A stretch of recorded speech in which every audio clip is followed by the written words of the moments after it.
primaries, witness indirect primaries, and witness consensorship primaries. And someone who had the privilege of being a member of various political parties.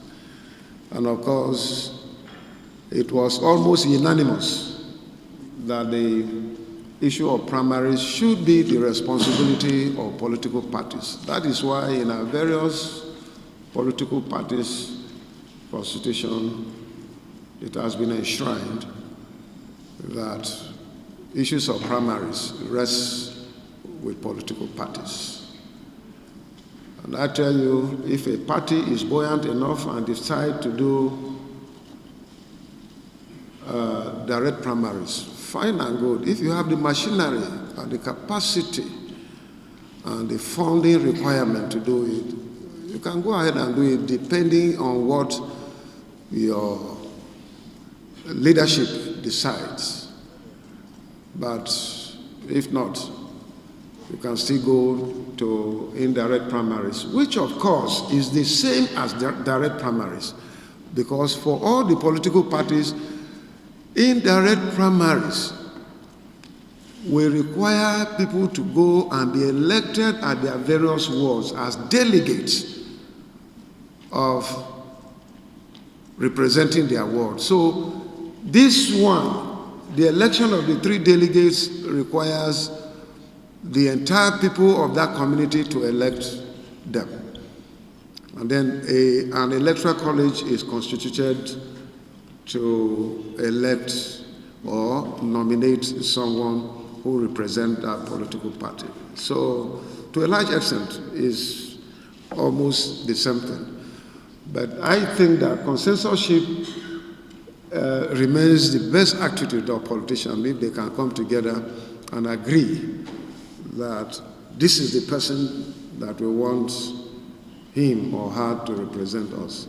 So it solves the problem of acrimony, of rancor, unnecessary spending of money, and so on. So I commend the President for listening to us, because you will recall that I was one of the first people that advised Mr. President to withhold his assent and appeal to National Assembly to reconsider that clause. And many goodwill Nigerians, including organizations that Mr. President sent for advice from them, has also accepted and saying this. So it is commendable. And I want to appeal to the National Assembly to want to appeal to them and plead with them to accept those reasons that Mr. President advanced. I think it will go a long way in deepening democracy instead of just tying political parties into one corner and not giving opportunity for smaller political parties to also participate in the system and do it. So I want to commend Mr. President on this. And to further appeal to Mr. President that in the same manner he has listened to Nigerians and sought advice from Nigerians, and he has succeeded in coming out with a recommendation to the National Assembly. Let him do same on the economy of this country. Let him also do same on the insecurity of this country.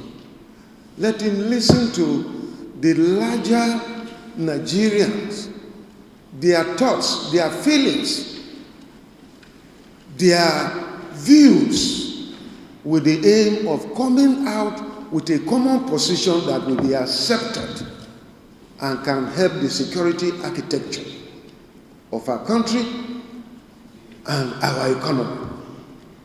Because without security, there can be no economic development or improvement.